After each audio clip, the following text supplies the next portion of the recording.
परिवार वालों की अवहेलना, ये सब मिलेगा इनाम में। इसे सहो चुपचाप, इसके लिए रो मत। कैसे लोग हैं, रो देते हैं, शरीर की प्रतिकूलता में रो देते हैं। अरे आंसू श्री जी के लिए, सिर्फ प्यार में रो श्री जी के, और सब दुख मुस्कुरा के सहना सीखो। मौनम, वाणी को बहुत संभालिए। नाम जप के लिए मौन बहुत आवश्यक है। अगर बार बार थोड़ी थोड़ी देर में बोलते रहेंगे तो एकाग्रता भंग होती रहेगी, नाम में मिठास नहीं अनुभव कर पाएंगे। कभी कभी ऐसा होता है, ये जाम हो जाता है, बोलना भी चाहे तो नहीं बोल पाते, क्योंकि क्रम टूट जाएगा। शाम के समय जैसे किसी से मिलना जुलना नहीं, तो तभी लोग पूछते मौन हो क्या, तो फिर नहीं मौन नहीं, क्या बात, इशारे समझ लो जो काम, चलो। क्योंकि अगर निरंतर मंत्राकार वृत्ति तो बोलने की भी हिम्मत नहीं रह जाती, पर वहां तक पहुंचने के लिए वाणी का मौन आवश्यक है। मौन का मतलब ऊ करना नहीं है, आवश्यक हो तो शब्द बोल दो, नहीं अधिकतर मौन रहने की चेष्टा करो। जो आपको मार्ग मिला है, कई बार वर्णन किया है कि सत्संग में जो शब्द आपको लगते हैं तो डायरी में लिखना चाहिए, या याद कर लो, बाद में लिख लेना जाके। और अपने लिखे हुए सत्संग के वचनों को रोज स्वाध्याय करना चाहिए। अमुक तारीख के सत्संग में ये पॉइंट, और उनको बार बार, ऐसा नहीं कि आपको ही कह रहे हैं, जहां जहां संत मिले जो जो बोले उनके सामने तो लिखा पड़ी नहीं, पीछे हट के लिखना। 2 डायरी हैं, एक सन्यास की है, एक वैष्णव मार्ग, दोनों को गुरुजनों की, महापुरुषों की वाणी को एकदम एकाग्रता से सुनाओ। जब अलग हटे तो सबसे पहला काम, इस तारीख को इस महापुरुष ने ये शब्द बोला, और उन्हीं का बार बार स्वाध्याय करना। क्योंकि सब शास्त्रों में कहां हम दौड़े घूमेंगे, महापुरुष जन सब शास्त्रों का सार बोलते, उसे लिख लिया। सरलता, आपका जीवन सरल होना चाहिए। छल कपट द्वंद्व, मुख में कुछ और, हृदय में कुछ और, आचरण में कुछ और, ये दुष्ट पुरुष का लक्षण है। उपासक का, शिष्य का लक्षण नहीं है। दुष्टता का त्याग करो। हृदय में कुछ और चल रहा है, वाणी से कुछ और बोल रहे हो, आचरण में कुछ और है, ये दुष्ट पुरुष का लक्षण है। साधु पुरुष का जो वाणी में वही, हृदय में वही, आचरण में है, तीनों की मिलान है, वही साधु है, वही उपासक है, वही भक्त है, जिसकी तीनों एक हो। वाणी से जो बोला वही हृदय में है, जो हृदय में वही आचरण में है।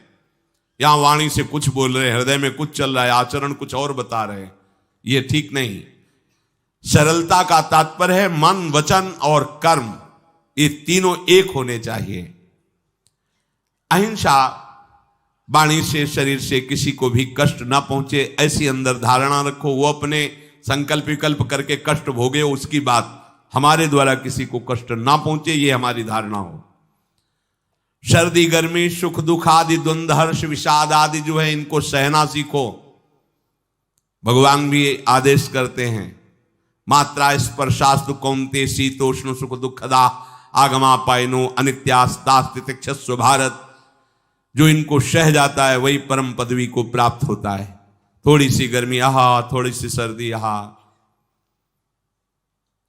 पूरे जीवन गर्मी।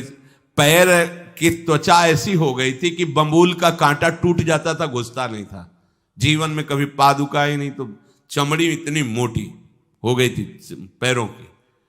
सर्दी गर्मी जैसा आप इसको, आप देखो यहां आप कौन सा स्वेटर पहनते हैं, जीवन में कभी नहीं। सर्दी में क्या होता है, यहां ये त्वचा नहीं क्या, हमें तो लगता है काफी सुकोमल अन्य अंगों से यहां की त्वचा है, कपोल, नासिका, नेत्र आदि। यहां क्या पहनते हो सर्दी में, क्या बिगड़ जाता है, क्योंकि अभ्यास है। गर्भ के बाद निकलने के बाद यहां कुछ ढका ही नहीं, यहां कुछ नहीं ढका, तो पूरे जीवन ढकने की जरूरत नहीं। और अगर पूरे अंगों में न ढका होता तो पूरे जीवन ढकने की जरूरत नहीं। जो जंगल में दिगंबर महापुरुष रहते थे गंगा के किनारे, कितने, तो उनको क्योंकि अभ्यास, और हमने अभ्यास किया कपड़े लत्ते का, तो अभ्यास, हमने अभ्यास किया एसी रूम का, अभ्यास किया गीजर से नहाने का, वो अभ्यास किया तीनों काल गंगा स्नान, वो अभ्यास, कुछ फर्क नहीं पड़ा इस जड़ शरीर में। इसको जैसे रखो। तो सहने का अभ्यास, यदि माया से मुक्त होना है तो सहने का अभ्यास रखो। ये जरा में ओह बहुत गर्मी, ये नहीं उपासक। गर्मी है ठीक है, शरीर का धर्म है, तो इंद्री में ताप लग रहा है ठीक है, राधा राधा राधा। आप कहोगे प्रवचन करने से नहीं होता। कभी बिजली नहीं रखी इस दाम में, कटवा के रखे थे? बिल्कुल नहीं। जितनी देर होश रहा आंख का हाथ से पंखा कर लिया, नहीं तो बस राधा राधा राधा। जो मिला मांग के खाया, कुछ आसन पे लेट। प्रवचन ही केवल नहीं रहे, अब तो जैसे जोई जोई प्यारो करे सोई मुई भावे। नहीं, जानबूझ करके अपने शरीर को अधीन नहीं करना चाहिए। सुविधाओं की अधीनता, तुम भोगता नहीं, सुविधाएं तुम्हें भोग रहे हैं। जितना तुम सुविधा भोगी बन जाओगे उतना तुम कमजोर हो जाओगे। सीधे प्रकृति का वार सहो, तुम महात्मा सुदृढ़ बलवान हो जाओगे। तुम्हारे आगे समर्थ शब्द लग जाएगा। जो प्रकृति के और विकारों के वेगों को सीधे सहता है उसे महात्मा कहते हैं। समहात्मा सुदुर्लभा यम ही न व्यत्यंतेते पुरुषम पुरुषर्षभ सुख दुख समा। जिसका सुख दुख समान भाव, किसी भी वेग की व्यथा से हृदय व्याकुल नहीं होता, वो भगवान को प्राप्त करने का अधिकार प्राप्त कर लेता है। इसलिए सहनशीलता। सर्वत्रात्मनेश्वरान वीक्षाम कैवल्य मनिकेतताम विवक्त चीर वसनम संतोषम एन केनचित। ये ध्यान रखो कि तुम कभी प्रभु से अलग नहीं हो। सर्वत्र भगवान हैं तो यहां भी हैं, सब समय में हैं तो इस समय में भी हैं, सब में हैं तो हम में भी हैं, सबके हैं तो हमारे भी हैं। हम कभी भी प्रभु से बिलग नहीं हूं। एकांत सेवन तुम्हारा स्वभाव बन जाना चाहिए। चाहे जो हो, थोड़े समय के लिए तो एकांत बैठो। एकांत मिला तो मोबाइल का संग कर लिया, एकांत मिला तो मित्र बना लिए, बैठ के प्रपंच वार्ता कर रहे हो। नहीं, अगर भगवत प्राप्ति करनी, माया मुक्त होना है तो एकांत एकांत ही होना चाहिए। भले 100 लोग हैं, हमारा किसी से कोई संबंध नहीं, और हम बैठे हैं अपने आराध्य देव के चिंतन में, हम एकांत हैं। और गुफा में बैठे हैं, शरीर एकांत है, मन से चिंतन संसार का हो रहा है, प्रपंच में है, एकांत में नहीं है। एकांत शब्द का अर्थ समझना चाहिए। हम एकांत को सीधे गुफा या कहीं एकांत, ऐसे एकांत का अर्थ है एक के सिवा दूसरा कोई नहीं, अर्थात एकमात्र भगवत चिंतन में डूबा हुआ उपासक। बाजार में बैठा हुआ भी एकांत है, सभा में बैठा हुआ एकांत है, और प्रपंच का चिंतन करने वाला बंद कमरे में भी प्रपंची है, गुफा में भी प्रपंची है। जहां आप रह रहे हो उसे ये मेरा घर है ऐसी भावना का त्याग कर दे। अनिकेत ये भगवान का दिया हुआ वास स्थान है। कुछ समय के लिए इसमें शरीर निर्वाह कर रहे हैं, ये भी छूटेगा और ये भी छूटेगा। जैसे स्टेशन में बैठा आदमी आराम से, पर वो बैठा इंतजार कर रहा है कि कब हमारी गाड़ी आवे और उस पर हम यात्रा करें। बस ऐसा ही कुछ स्टेशन जैसा विश्राम है। कब मृत्यु आवे, शरीर छूटे, हम प्रिया प्रीतम को प्राप्त हो। ये न मेरा था, न मेरा है, न मेरा रहेगा। ये न मेरा था, न मेरा है, न मेरा रहेगा। गृहस्थ हो तो पवित्र वस्त्र पहने, और त्यागी हो तो जैसे मिल जाए भगवत कृपा से वैसे वस्त्र पहने। प्रारब्ध के अनुसार तुम्हें जैसी व्यवस्था मिली उसमें संतोष करना सीखो, मांग मत रखो। प्रभु की प्राप्ति के लिए खास बात ध्यान रखनी है, अपनी उपासना में दृढ़ श्रद्धा रखो और सर्वश्रेष्ठ भाव रखो, पर दूसरे किसी की भी निंदा न करो। अगर किसी की भी निंदा करोगे तो फिर माया तुम्हें मुक्त होने नहीं देगी।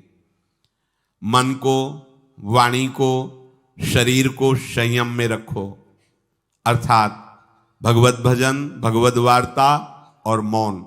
मन का संकल्प विकल्प रहित होना, विषयों का चिंतन न करना, प्रभु के रूप का, नाम का, धाम का, लीलाओं का चिंतन करना। शरीर का शास्त्र संयम से वर्ताव करना। अब माया मुक्त होते चले जाओगे। इनमें किसी में भी त्रुटि ना हो, सावधानी रखो। अपनी इंद्रियों को सावधान रखो, किसी के दोष न देखने पावे। कोई गलत चेष्टा देखेंगी तो ये भी गलत करने के लिए तैयार हो जाएंगी। हे राजन, श्रवणम कीर्तनम ध्यानम हरेरद्भुत कर्मणः जन्म कर्म गुणानां च तदर्थे अखिल चेष्टिता। श्री भगवान के बड़े अवतार हुए हैं, बड़ी अद्भुत अद्भुत लीलाएं हैं। प्रभु का प्रकट होना, लीला करना, दिव्य गुणों का वर्णन, यदि आप इनको गाएंगे लीलाओं को और श्रवण करेंगे तो मोह की बात क्या, महामोह का भंजन हो जाएगा। बड़ी सामर्थ्य भगवान के चरित्रों की, महिमा बड़ी है। अगर इनको आप सुनेंगे, बार बार सुनेंगे, तो आपको और कोई साधन करने नहीं पड़ेंगे, अपने आप सब साधन प्रकाशित हो जाएंगे। जहां कहीं कभी भी किसी का उद्धार की बात आई है तो भगवत चरित्र सुनने से ही आई है। शरणागति श्रवण से ही प्रारंभ होती है, भक्ति भी श्रवण से ही प्रारंभ होती है, पूर्णता भी श्रवण से ही होती है। श्रवण सुजस सुनी आयवं, और श्रवणम कीर्तनम स्मरणम, पहला श्रवण। खूब भगवत चर्चा सुनने का स्वभाव बना लेना चाहिए। पर देखा जाता है कि 20 वर्ष भगवत चर्चा सुनने पर रंग नहीं आता, क्योंकि ये तो बना लिया स्वभाव कि जहां भी कथा हो रही सुन रहे और बाद में निकले तो बख्शते वो किसी को नहीं, सबकी निंदा करते। बस किसी एक की प्रशंसा, एक की निंदा, तुम्हारा सारा का सारा सत्संग बेकार हो गया। अगर सत्संग को सुरक्षित रखना है तो ना किसी की स्तुति, ना किसी की निंदा, जो सुना है उसको अपने जीवन में मनन करते हुए उतारे। प्रभु की लीलाओं का श्रवण और प्रभु के नाम का कीर्तन और प्रभु के रूप का ध्यान, ये तीन बातें बहुत जल्दी भगवत प्रेम प्रकट कर देती है। ये तीन बातें बहुत जल्दी भगवत प्रेम प्रकट कर देती हैं। प्रभु के अवतार लीला चरित्रों का खूब गायन करे, खूब श्रवण करे। भगवान की अवतार लीलाएं भी हैं और प्रभु की प्रेममय निकुंज लीलाएं भी हैं।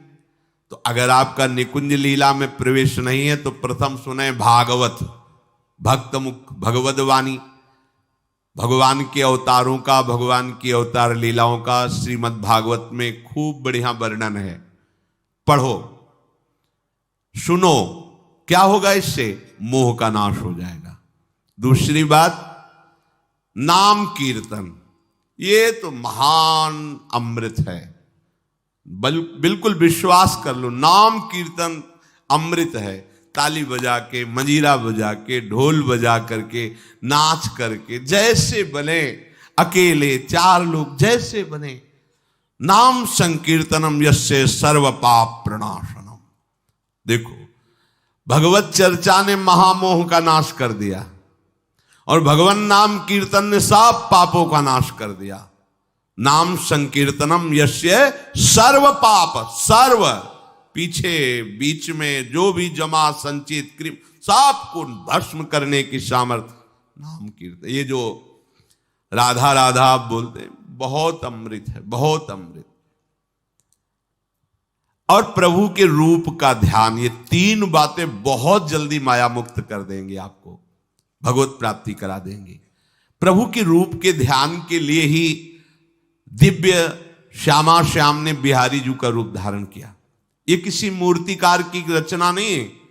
श्री राधा रमण जी सरकार, राधा वल्लभ लाल जी महाराज, श्री बांके बिहारी लाल जी महाराज, ये साक्षात प्रगट ठाकुर है। प्रिया प्रीतम हमारी दृष्टि में सामर्थ्य नहीं कि देख सके, वो तो हरिवंश नेत्रों से देखे जाते हैं। निकष कुंज ठाड़े भये भुजा परस्पर अंश, श्री राधा वल्लभ मुख कमल निरख नयन हरिवंश। हरिवंश नेत्र प्रकट हो जाएंगे, आश्रित जन हो, चिंता की बात नहीं। पर ये जो रूप प्रकट है, इसके ध्यान में तो तुम्हें कोई श्रम नहीं करना। बिहारी जी महाराज, राधा वल्लभ जी महाराज, राधा रमण जी महाराज, भर नेत्र देखो और अपने नेत्र के कैमरा से खींच लो फोटो। अब आप फिर जिधर देखो उधर वैसे ही खड़े नजर आ रहे, वैसे मुस्कुराते हुए दिखाई दे हर समय। और ये आदेश कर रहे हैं हरिवंश महाप्रभु, सब सोहित निष्कामति श्री वृंदावन विश्राम, श्री राधा वल्लभ लाल को हृदय ध्यान मुख नाम। राधा वल्लभ लाल का ध्यान करो और राधा वल्लभ श्री हरिवंश बोलो तो तुम्हारी मति निष्काम हो जाएगी, तुम्हें अखंड वृंदावन वास मिल जाएगा, प्यारे जो तुम्हें प्यारे लगने लगेंगे। ये तीन बातें आपको निश्चित भगवत प्राप्ति करा देंगे। इष्टम दत्तम तपोजप्तम वृत्तम यच्चात्मनः प्रियम, दारान श्रुतान गृहान प्राणान यत् परस्मै निवेदनम। जो भी तुम्हारे द्वारा यज्ञ दान तप अथवा जप सदाचार, ये सब प्रभु को अर्पित कर दो, अविनाशी हो जाएगा। प्रभु को अर्पित कर दो जो भी तुम्हारे द्वारा होता है, हे प्रियालाल आपकी प्रसन्नता के लिए।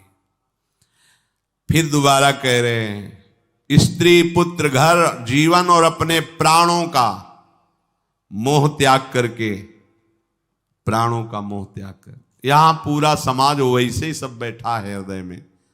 देखो जिस मार्ग में चलना उसे समझो, अंदर से केवल प्रिया प्रीतम में ही हमारी अहमता ममता होनी चाहिए।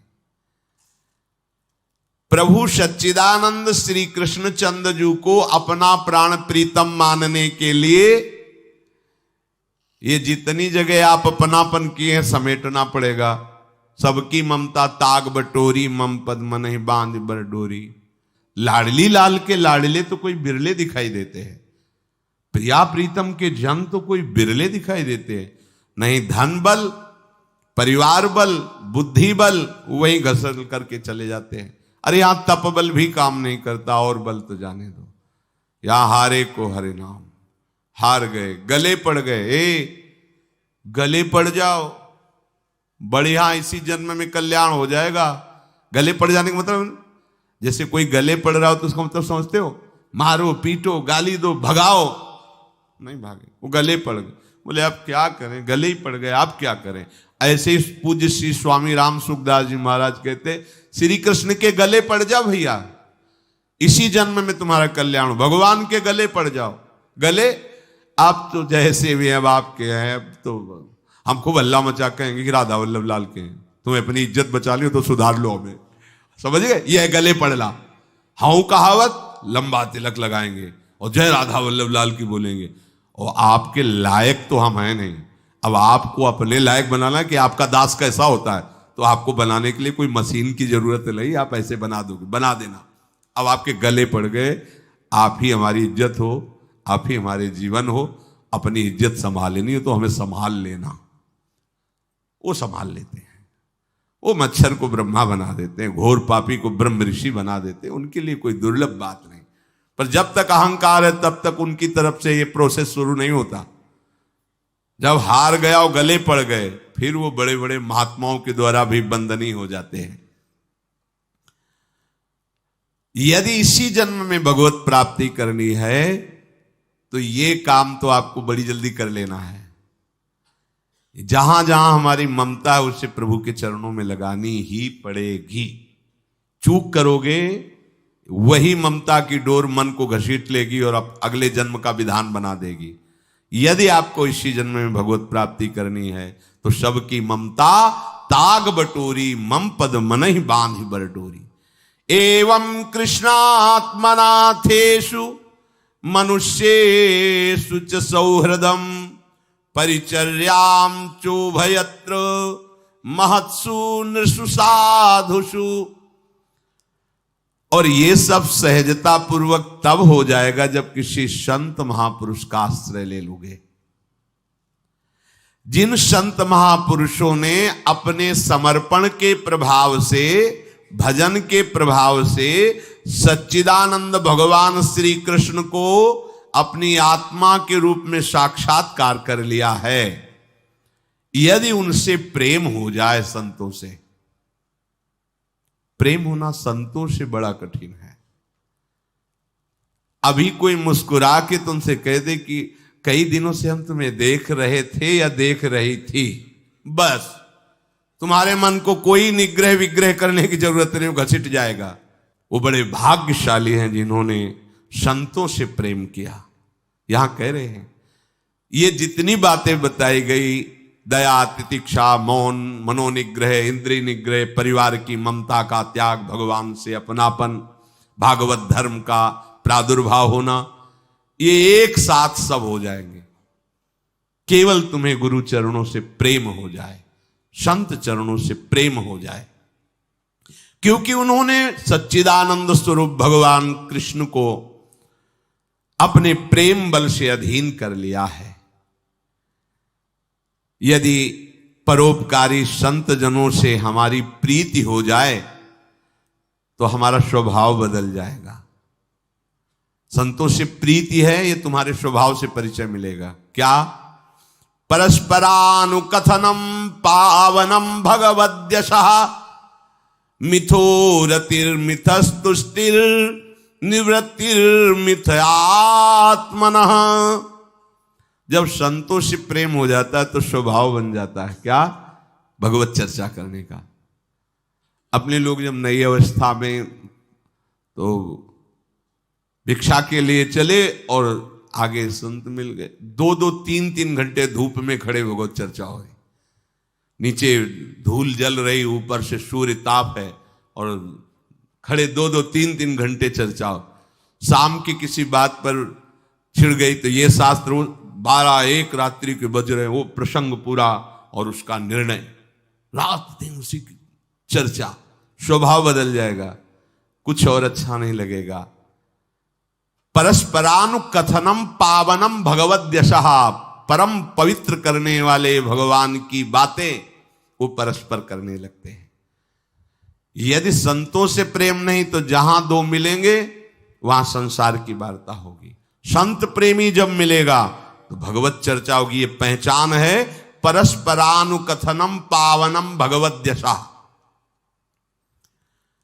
आपस में इकट्ठे होकर नाम कीर्तन करना, भगवत चर्चा करना। पर मिथोरतिर, जो प्रपंची लोग हैं उनसे उनका संबंध नहीं होता। मिथस्तुष्टि, जो भोगी लोग भोगों में सुख प्राप्त करते हैं, उपासकों को उसमें नहीं। जब भगवत चर्चा होती तो ऐसी तृप्ति होती, 1 घंटा चर्चा हुई, आनंद मगन हो गए, आहा आज हमें प्रभु का यश सुनने को मिला, आज भगवत भक्त का संग, हृदय पावन होने लगता है।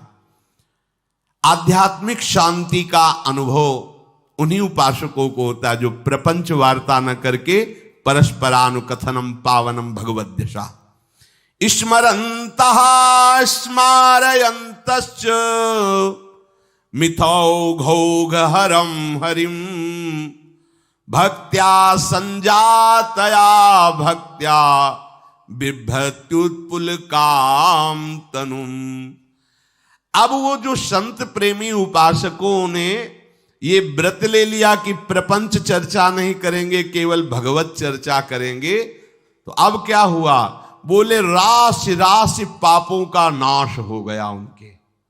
आहा, वो ऐसे श्री कृष्ण स्मरण में रम गए, दूसरों को श्री कृष्ण स्मरण कराना, स्वयं स्मरण में रमना। अब उनके हृदय में प्रभु से प्रेम का उदय हो गया।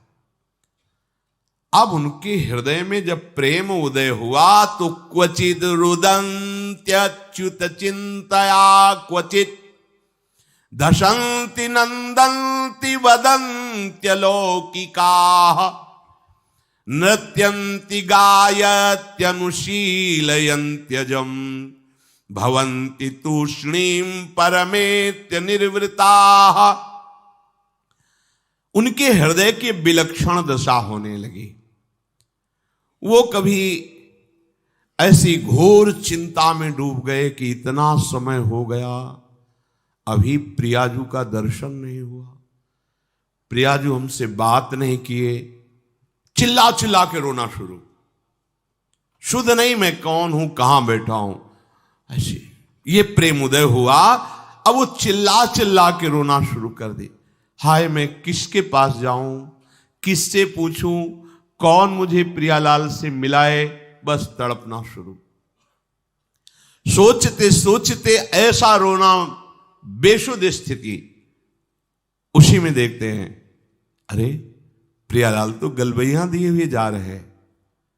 बस ऐसा स्फुरण हुआ कि वो आनंद मगन हो गए, एकदम मन प्रसन्न, तन प्रसन्न। अभी शोकित थे, अभी आनंदित हो गए, और वो इतने आनंद मगन हुए कि लोकातीत होकर बात करने लगे प्रिया जी से। कोई है नहीं सामने, दिखाई नहीं दे रहा अन्य को, लेकिन उनके सामने प्रियालाल उनसे बात कर रहे हैं। सुना सुना करके सुंदर सुंदर पदों का गायन कर रहे हैं, राग आलाप रहे हैं। और राग में कभी ऊंचा नीचा स्वर की बात नहीं है प्रियालाल के लिए। फिर इतने आनंद में भर गए कि नाचने लगे, झूम झूम करके नाच रहे। लोगों को लग रहा है कोई है नहीं सामने, कैसे ना, ओ प्रियालाल सामने। प्रियालाल को देख रहे, प्रियालाल को पद सुना रहे, प्रियालाल के सामने नाच रहे। और कभी कभी अरे वो तो हमें छोड़कर चले गए, फिर चिल्लाकर रोने लगते हैं, खोजने लगते हैं। कभी कभी अरे वो तो मुझे हृदय से लगाए हुए, एकदम शांत समाधिस्थ, ऐसी भाव दशाएं उसकी होने लगती है। तो जो इस प्रकार गुरु की शरण होकर उनकी आज्ञा पालन करते हुए, संत जनों से प्रीति रखते हुए, परस्पर भगवत चर्चा करते हुए, नाम कीर्तन करते हुए, भगवत रूप का ध्यान करते हुए, प्रतिपल प्रभु का चिंतन करते हैं,